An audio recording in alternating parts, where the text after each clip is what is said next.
Welcome friends to another r/MaliciousCompliance video. If you want to help support my channel here, make sure to hit those like and subscribe buttons down below. That said, our first story of the day is by Rashmi Salva. Don't want to move your car for one day? Lose your convenient parking spot for a year. This happened on the 26th of January, and today the malicious compliance was done not by me, but the committee of the society where I live. This drama conveniently happened in front of my window. In my city, the residential complexes are managed by housing societies, much like the HOA system in the USA, just not as horrible. Each society has their own committee to manage day-to-day affairs. Also, as my society has much more parking spaces than it has cars, it has no designated parking spots allotted to the residents. Anyone can park their vehicle wherever they want, but it must be a marked parking spot. People mostly park their cars in the same parking spot just because of convenience and habit. Everyone mostly respects each other's spot, and I've never seen any confrontations happening because of the parking. So those of you who don't know, 26th of January is the Republic Day of India, and all over the country the day is celebrated by flag hoisting ceremonies in the morning. The flagpole of our society, where the flag hoisting ceremony will be held, is just in front of the main gate. There's 2 parking spaces just under the flagpole. All other parkings are further away from the main gate, and you have to walk some distance to reach there from the main gate. The thing to note is that these 2 parkings are very convenient for all the flats which are facing this flagpole. However, out of respect, people have left one of the parking spots for one elderly person whose flat faces the flagpole, and the other spot is taken up by an annoying kind of person who never moves his car from this place. Otherwise, someone will steal his spot. If this person wants to get into his car, he just has to walk a dozen feet from his front door. On the evening of the 25th of January, committee members asked this person to move his car for a day so that the decorations and other arrangements for the next day's flag hoisting can be made. Someone had already moved the car of the elderly person. However, the annoying guy was too frustrated about moving the car and first argued a lot with the committee people, saying that there's no such rule in the society's rule book that someone has to move their car for any kind of festivities, and if you want to move his car, you have to write a rule in the rule book. After a lot of arguments and interference of other people,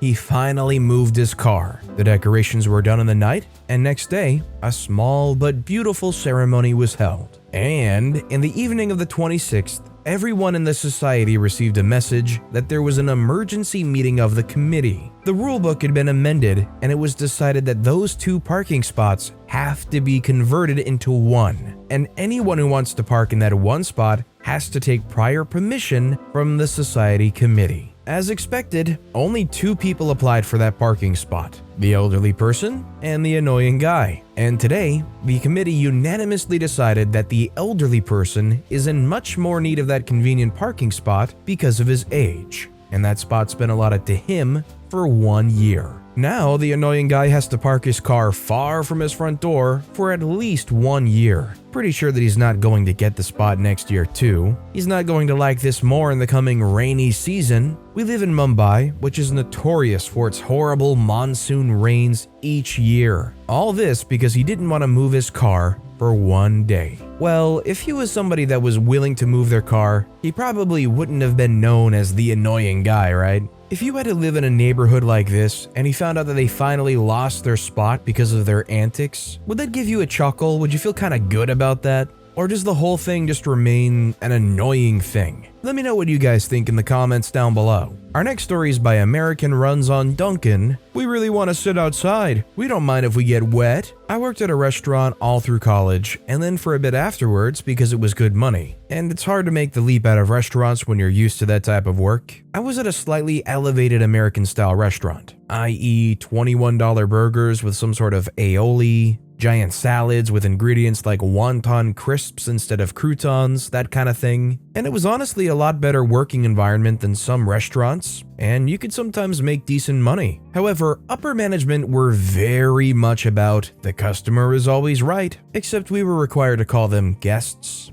and that we should be the ultimate pinnacle of hospitality no matter what. This led to things like a group arriving 4 minutes before we closed, and our managers insisting that we seat and serve them, even though the kitchen had been fully cleaned, side work completed, etc. I can't imagine keeping a server, a bartender, 2 line cooks, and a chef on for an extra hour was worth $40 in profit. Anyways, we had a fairly nice patio, at least for a city, since we were right on the ocean, and you could see boats come in and get a view of the city skyline. One day, it had started to drizzle a bit and a table arrived and asked to sit outside. The host initially said no, as it was raining and the server, me, would need to be out in the rain. And the guests go, "Oh, we don't mind, we'll be under umbrellas." When the host explained again that the server would get wet, they said, "No, really, it's okay. We don't mind." Wow, so nice. Thanks for not minding if I'm wet while I'm serving you in the rain. As everyone else says in these stories, cue the malicious compliance. What they didn't realize was that both the doors leading into the restaurant were on the opposite end of the patio, which was technically a wooden dock over the ocean, and that there was no umbrella or awning between here and there. And while it wasn't a huge downpour, it definitely started to rain harder than it had before. From that point on, I gave their table lots of extra attention.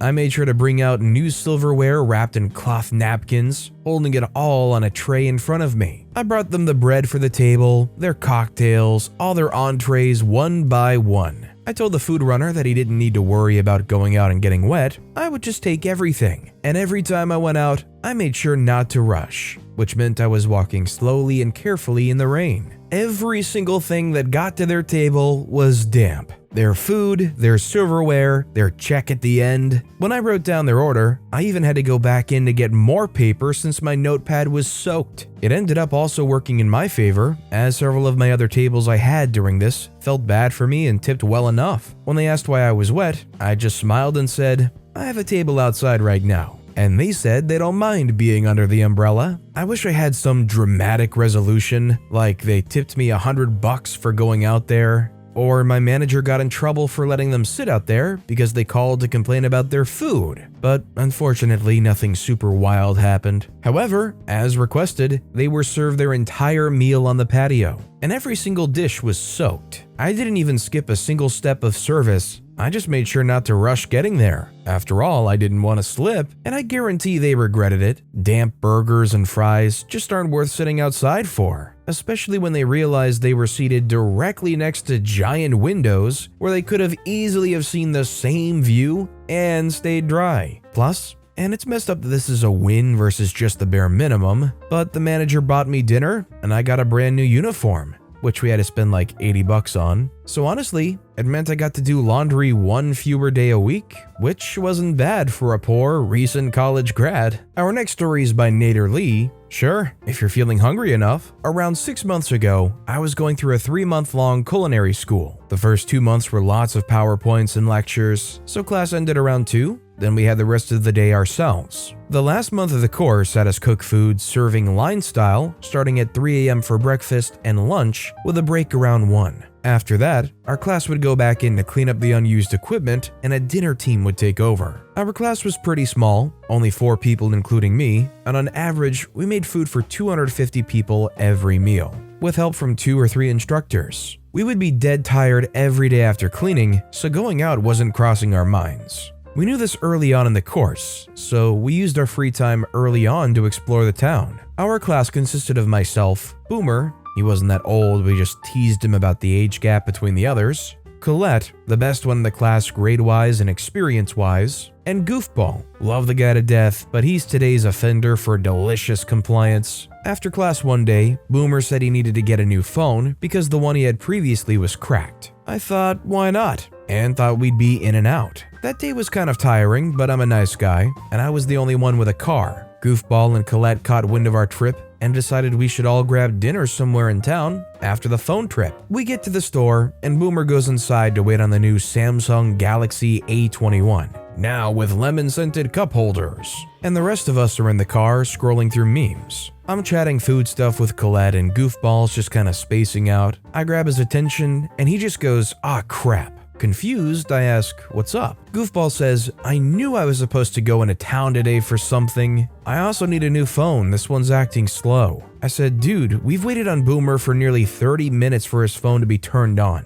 Now you need a new one?" You couldn't have gone in with him? He says, I'm sorry, I'll try to make it quick. I know y'all are hungry, but I want to get this before we go into our last month. Goofball rushes in as soon as Boomer's walking out with his new phone. Boomer gets in the car and asks, what's he doing? Colette said, apparently getting a phone now of all times. Boomer says heavens to Betsy. He had a knack for saying old things like that. After a few minutes, Goofball calls me and tells us to just go get food now and pick him up after. I ask how long he's gonna be, and he says another 30 minutes, if not longer, since he's switching providers. I'm tired and just want to eat, so here's where the malicious, delicious compliance comes in. Goofball says, just go get food and bring me some back. I'll pay you for my order. I say, fine, whatever. We're going to a Mexican food truck. What do you want? He says, can I get 3 burritos? I say, are you sure you really want 3 burritos? He says, I'm paying for mine anyways, it doesn't matter. Pick me up a bottled Coke as well. Me with a huge grin on my face said, sure buddy, 3 burritos coming up. I hang up and just start giggling to myself. Colette and Boomer are confused and ask why I'm laughing. All I say is,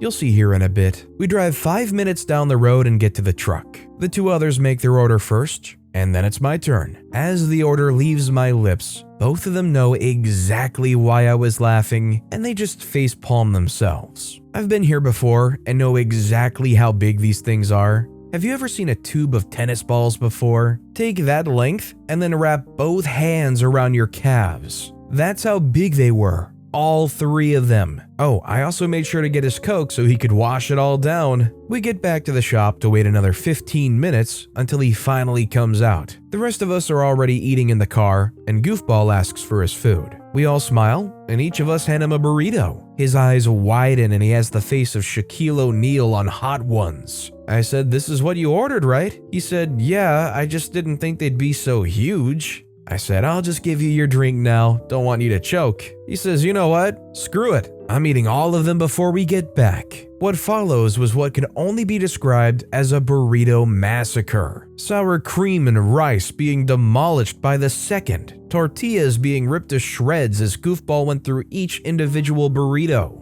Unfortunately, after only 20 minutes, he wasn't able to down the last one. He went through 2.5 of them to be fair. He may have waged a battle, but I still won the war. Honestly, I kind of get where this guy's coming from. With Mexican food, it really depends on the place how big their burritos are going to be. Like a lot of things at Taco Bell, you could probably have 3 of them if you're hungry enough, but like it takes me back to the first time I ordered a Chipotle burrito. If you didn't know how big those were going to be, you'd be pretty darn surprised when you get handed them and you're like, dang, this thing actually weighs a little bit. Either way, knowing my love of burritos, I'd probably still take on that challenge too. And our final story of the day is by Gothic Kitty. Wanna say that it's dirty? Fine, I'll clean it. I work in a grocery store as a cashier, and this Monday night was pretty busy. I had customers back to back a lot of the night. Because of the pandemic, we have to sanitize our stations, the payment pad, the black belt, and the front belt where the customers put their products.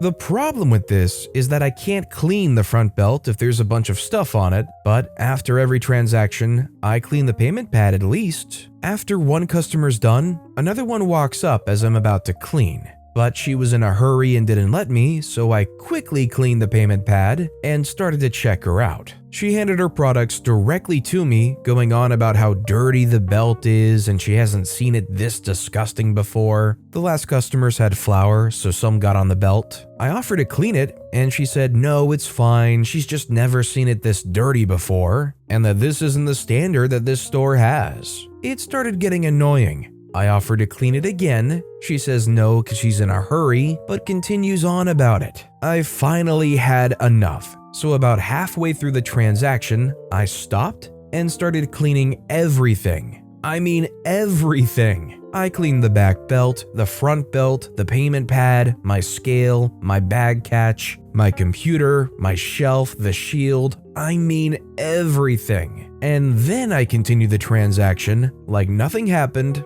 and she didn't say a thing after that. I mean, I would be so annoyed too. This person keeps saying, oh, this belt's so dirty, it's disgusting, you should do better. You say, oh, I'm sorry, let me wipe it down for you real quick. They say, no, I'm in a rush. But this is so disgusting, it shouldn't be this way, blah, blah, blah. You're like, oh my God, shut up. Either let me clean it or just stop complaining, please. But with that being said, that's all the time we have for today. So of all these stories I've read today, which is your favorite and why? Let me know in the comments down below. And if you haven't yet, if you could like and subscribe, that would mean a lot to me. Whatever you do, whether it's liking, subscribing, turning notifications on, all of it helps grow this channel and I appreciate the heck out of it. So until next time, I'll see you all tomorrow with some more stories.